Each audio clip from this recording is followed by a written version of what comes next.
Bismillahirrahmanirrahim. Pagi ini kita akan pelajari tajuk pendidikan Islam tingkatan 2. Pelajaran 26 bahagian akhlak itu bertajuk muliakan ibu bapa, bahagiakan keluarga. Pertama kali, siapakah ibu bapa? Ibu bapa inilah mereka yang melahir dan membesarkan kita. Jadi kita wajib menghormati ibu bapa. Apa dalil menunjukkan kita wajib berbuat ibu bapa? Ini firman Allah Ta'ala, wa'budullaha wa la tusyriku bi syai'an wa bil walidaini ihsanan wa bizil qurba. Di situ sudah cukup dalil untuk menyatakan kita wajib berbakti kepada ibu bapa. Itu firman Allah Ta'ala dalam surah An-Nisa ayat 36 yang bermaksud, hendaklah kamu beribadat kepada Allah, wa'budullaha wala tusyriku bi syai'an, dan kamu jangan mensyirikkan Allah Ta'ala dengan sesuatu, wabil walidaini ihsanan, dan kamu berbuat baiklah kepada kedua ibu bapa kamu, wabizil qurba, dan juga kepada kaum kerabat. Okey, begitu juga yang keduanya berdasarkan hadis Nabi sallallahu alaihi wasallam yang diriwayatkan daripada Abdullah bin Amru, di mana Nabi bersabda, ridha rabbi fi ridhal walid wa sakhatur rabbi fi sakhatil walid. Bermaksud redha Tuhan, ini Allah Ta'ala, terletak pada redha ibu bapa, dan kemurkaan Tuhan Allah Ta'ala juga terletak kepada kemarahan ibu bapa. Oleh sebab itu kita perlu mencari keredaan ibu bapa untuk mendapatkan keredaan Allah Subhanahu wa Ta'ala. Seterusnya kita perlu kenal pasti bagaimana cara untuk kita beradab kepada ibu bapa dan keluarga. Maka di sini dibincangkan pada 3 aspek, iaitu berbuat baik kepada ibu bapa dengan menggunakan hati, percakapan dan tingkah laku. Jadi hati ni kita fokuskan kepada perasaan hati kita ataupun persepsi kita. Yang pertama kali, kita wajib ada sifat atau rasa kasih sayang terhadap ibu bapa, yang mana di kata lain kita nak sentiasa menjaga hati dan perasaan mereka, tidak membenci mereka. Yang kedua, kita perlu prihatin dan selalu bertanya khabar kepada mereka dan bantu mereka dalam perkara yang mereka perlukan. Seterusnya, pada aspek hati juga kita perlu menghormati antara satu sama lain. Contohnya selalu ceria. Pada aspek percakapan, jika pelajar ingin menjawab soalan, pastikan jawapan kamu tu fokus kepada percakapan. Dari segi tindakan pada aspek percakapan, seperti bersopan santun, bercakap dengan suara dan intonasi yang lemah lembut, tidak meninggikan suara dan tidak marah kepada ibu bapa, tidak menyanggah percakapan ibu bapa, mendengar dengan penuh perhatian. Jika tidak bersetuju dengan apa dia berkatakan, kita diam sahaja, atau kita memberikan alasan dengan cara yang lebih baik, dengan cara yang munasabah, supaya tidak melukakan hati kedua ibu bapa. Seterusnya, kita menggunakan suara yang lembut bagi menyenangkan hati dan menjaga perasaan mereka. Jangan menengking mereka. Pada aspek tingkah laku pula, kita fokuskan kepada perbuatan. Antaranya, kita selalu menziarahi ibu bapa dan keluarga, kunjungi mereka. Kerana ini akan dapat menghilangkan perasaan rindu terhadap anak-anak. Terutama sekali bila kamu dah besar nanti, dah berkahwin, bekerja jauh, kunjungilah ibu bapa kamu. Dan jika tidak sempat, ada kekangan kerja, sentiasalah bertanya khabar dengan menelefon. Sekarang ni boleh guna alat yang canggih, video call pun boleh. Seterusnya, menjaga hubungan baik dengan kawan ibu bapa. Jadi pada kawan ibu bapa tu kita mesti buat baik. Kemudian merawat dan menjaga ibu bapa yang sakit dan tua. Contohnya, kita membawa mereka ni ke hospital untuk mendapatkan rawatan yang sepatutnya. Jangan kita abaikan rawatan ibu bapa. Seterusnya, memberi nafkah atau perbelanjaan kepada ibu bapa. Ni bila kita dah bekerja nanti, peruntukkanlah sebahagian daripada duit kita, duit gaji, duit pendapatan untuk ibu bapa kita, sama ada 10%, 5%, terpulanglah.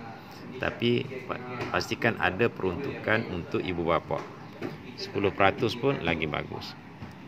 Okey, seterusnya kepentingan beradab kepada ibu bapa dan keluarga. Di sini Kalau soalan keluar, nyatakan, terangkan, jelaskan kepentingan beradab. Kamu boleh jawab dengan menggunakan idea atau pemikiran kamu sendiri, asalkan bertepatan dengan syarak dan juga bertepatan dengan norma-norma ataupun adab setempat. Di sini dicadangkan beberapa cara kepentingan beradab. Pertama, melaksanakan perintah Allah. Jadi kita perlu kita mentaati ibu bapa kerana itu merupakan perintah Allah Ta'ala. Yang keduanya, kita membina kewibawaan diri. Jadi keluarga yang bahagia dan saling berkasih sayang dapat membentuk individu yang berjaya di dunia dan akhirat. Seterusnya, kita perlu mentaati ibu bapa supaya menjadi contoh teladan kepada orang lain. Kerana apa? Jika sekiranya kita beradab dengan ibu bapa, anak-anak kita akan mencontohi perbuatan kita. Seterusnya, kita perlu menghormati ibu bapa untuk membina keluarga yang bahagia kerana saling membantu. Dan sebagai anak, kamu sewajarnya, saya wajibkan kamu hafal doa ini.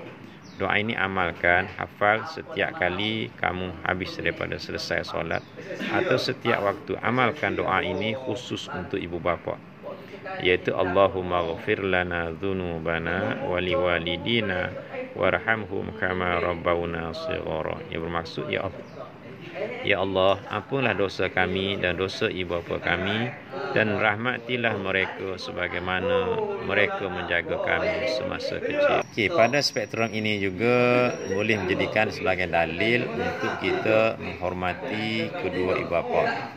Ini hadis daripada Abdullah bin Mas'ud, yang mana Nabi SAW kata, Abdullah bin Mas'ud kata, sa'altu Nabiyya sallallahu alaihi wasallam ayyul amali ahabbu ila Allah, qala as-salatu ala waqtiha, qala thumma ayu, qala birrul walidaini. Jadi Abdullah bin Mas'ud kata, aku tanya Nabi SAW, apakah pekerjaan amalan yang paling dicintai oleh Allah? Maka Nabi kata, sembahyang pada awal waktu. Kemudian ditanya lagi, apa lagi? Maka Nabi SAW jawab, birrul walidaini, itu berbuat baik kepada kedua ibu bapa. Jadi punca penderhakaan kepada ibu bapa. Dalam tajuk ini juga, aspek ini juga, pelajar boleh kemukakan idea sendiri. Cuma di sini dicadangkan atau diberikan beberapa contoh ataupun beberapa punca yang mungkin pelajar boleh ingat ataupun boleh ambil lah. Yang pertama, kurangnya penghayatan agama dalam kehidupan, itu kata kunci dia, di mana anak tidak dapat menilai antara baik dengan buruk. Sebab apa? Sebab mereka kurangnya penghayatan agama. Yang keduanya, faktornya kurang menghayati pengajaran agama Islam di sekolah. Jadi semasa di sekolah, mereka hanya mempelajari tetapi mereka tidak mengamalkannya. Jadi mereka belajar dulu sekadar untuk lulus peperiksaan sahaja tanpa menghayatinya. Yang ketiga, terpengaruh dengan perlakuan rakan yang negatif. Jadi rakan yang negatif yang melakukan perkara yang tidak baik akan mempengaruhi kita supaya melakukan perkara yang buruk.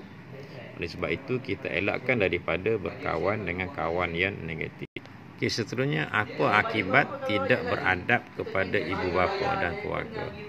Di sini suatu akibat yang jelas ialah sabda Rasulullah sallallahu alaihi wasallam, la yadkhulul jannata aqud. Nabi bagi tahu tidak masuk syurga anak yang derhaka. Inilah akibat yang paling buruk. Tapi walau bagaimanapun soalan, mungkin boleh tanya kamu, apakah keburukan ataupun akibat pada aspek individu, masyarakat dan negara? Jadi, jika sekiranya keluar soalan yang sedemikian untuk kamu mendapat markah, contohnya dinyatakan, apakah kesan ataupun akibat menderhakai ibu bapa kepada individu? Maka untuk mendapat markah yang terbaik, kamu mulakan ayat dengan individu. Jadi individu tersebut akan mendapat kemukaan Allah. Individu tersebut akan disisih dan dipinggirkan ibu bapa dan keluarga. Individu tersebut berdosa besar, jika tidak bertaubat boleh membawa ke neraka. Pada kesan masyarakat, kamu mulakan ayat dengan masyarakat. Jadi masyarakat tidak dihormati oleh masyarakat yang lain. Jadi anggota keluarga berpecah belah. Susah untuk mendapat kawan yang baik. Dan kepada negara, kamu mulakan dengan ayat, negara tidak maju kerana institusi keluarga runtuh. Negara tidak aman dan makmur kerana rakyat tidak bersatu padu. Negara akan berlaku pelbagai gejala sosial yang menyebabkan kerajaan terpaksa membelanjakan wang yang banyak. Itu pada aspek ataupun kesan buruk menderhakai ibu bapa. Okey, dalam aktiviti ini dicadangkan pada kamu buat buku skrat berkaitan isu kekeluargaan dalam akhbar dan majalah. Jadi kamu boleh cari dah dalam akhbar atau majalah isu-isu kekeluargaan. Contohnya penderhakaan kepada ibu bapa, pengabaian kepada ibu bapa, dan boleh juga kepada penghormatan kepada ibu bapa. Jadi cuba cari aspek yang baik dan aspek yang buruk.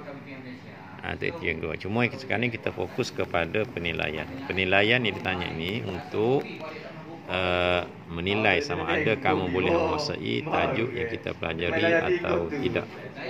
Jadi penilaian pertama, nyatakan dalil nakli kewajiban beradab kepada ibu bapa dan keluarga. Yang keduanya, jelaskan cara beradab dengan ibu bapa dan keluarga. Dan yang ketiga, terangkan dua kepentingan beradab kepada ibu bapa dan anggota keluarga. Okey, ini 1, 2, 3 ni soalan direct. Mana jawapan ni ada dalam buku kamu. Soalan yang keempat, selain ibu bapa, anggota keluarga juga penting dalam kehidupan kita. Jadi terangkan dua cara beradab kepada keluarga. Ini pun ada jawapan dalam buku teks. Ini soalan direct. Cuma soalan yang kelima, jadual di bawah menunjukkan kes anak menghantar ibu bapa ke rumah orang tua. Jadi huraikan faktor berlakunya perkara tersebut dalam masyarakat. Jadi berdasarkan analisa daripada tahun 2011 hingga 2015 menunjukkan angka yang tinggi, melebihi daripada 200 kes. Jadi berdasarkan ni, cuba kamu bagi pandangan kamu berdasarkan teknik menjawab soalan kebat, sama ada setuju ataupun tidak setuju.